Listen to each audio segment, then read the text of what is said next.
Bismillahirrahmanirrahim. Assalamualaikum warahmatullahi wabarakatuh. Hari ini 1 Juni 2022 ya. Biasanya diperingati sebagai hari kelahiran Pancasila. Sebenarnya bagaimana sih kita memandang ya tentang hari lahir Pancasila ini. Nah, pada artikel 1 Juni ini kita akan membahas tentang peran sentral Bung Karno ya, Insinyur Soekarno dalam perumusan Pancasila gitu ya, versi 1 Juni, 22 Juni dan 18 Agustus.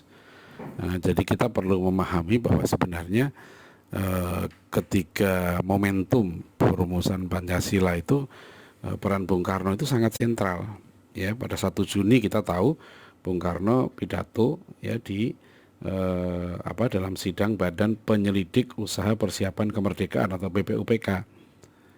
Ya, di situ Bung Karno mengusulkan kan rumusan dasar negara yang terdiri atas 5 sila.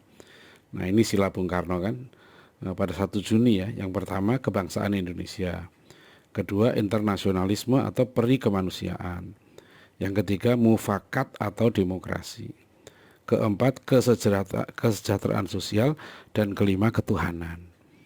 Ya, jadi ini usulan Bung Karno. Meskipun ada berita-berita yang masih diperdebatkan ya, bahwa sebelumnya pada 29 Mei ya Muhammad Yamin juga pidato mengajukan 5 sila juga ya, mirip dengan silanya Bung Karno, hanya memang pada 1 Juni itu resmi Bung Karno mengusulkan nama Pancasila itu diusulkan Bung Karno pada 1 Juni ini.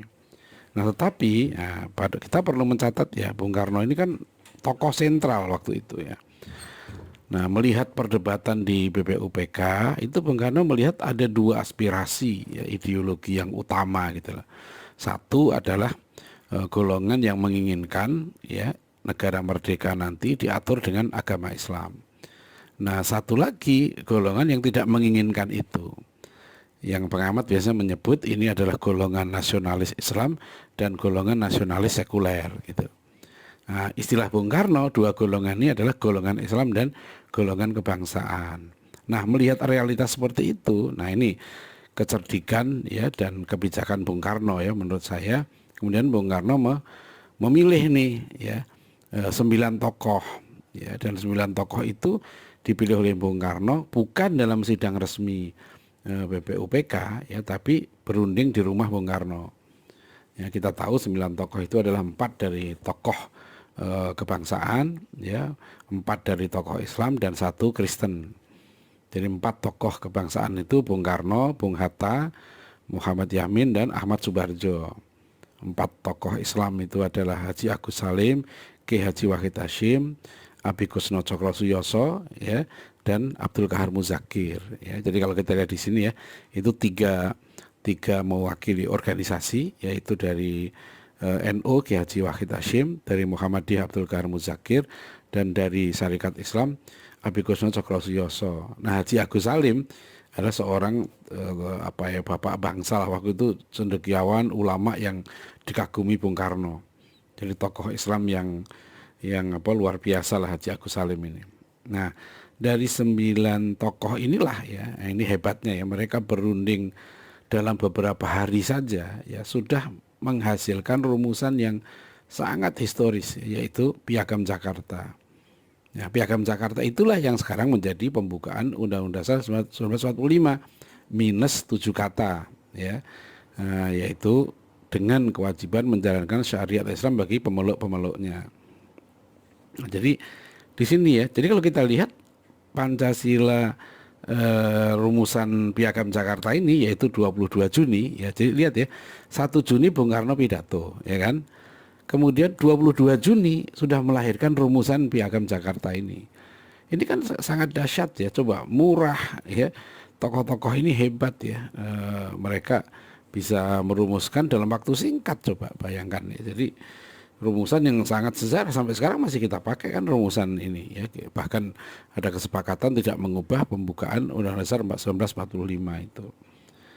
Nah, ini coba ya, jadi dalam 22 Juni ini ya, Pancasila versi Piagam Jakarta, yaitu yang sila pertamanya ketuhanan dengan kewajiban menjalankan syariat Islam bagi pemeluk-pemeluknya, itu juga Bung Karno inisiatornya, ya, yang mimpin sidangnya Bung Karno di rumah Bung Karno. Makanya nanti Bung Karno ini konsisten ya membela Piagam Jakarta ini sampai ya di sidang BPUPK sampai terakhir ya sebelum Bung Karno turun ya dari presiden pada 22 Juni 1965. Bung Karno masih hadir dalam peringatan hari lahir Piagam Jakarta, dan di situ Bung Karno menegaskan bahwa Piagam Jakarta atau Jakarta Charter itu adalah untuk mempersatukan rakyat Indonesia ya dari Sabang sampai Merauke. Jadi itu yang kita lihat ya. Nah, 18 Agustus gimana ya? 18 Agustus kan ada peristiwa sidang PPKI ya, yang kemudian mencoret 7 kata itu Piagam Jakarta ya.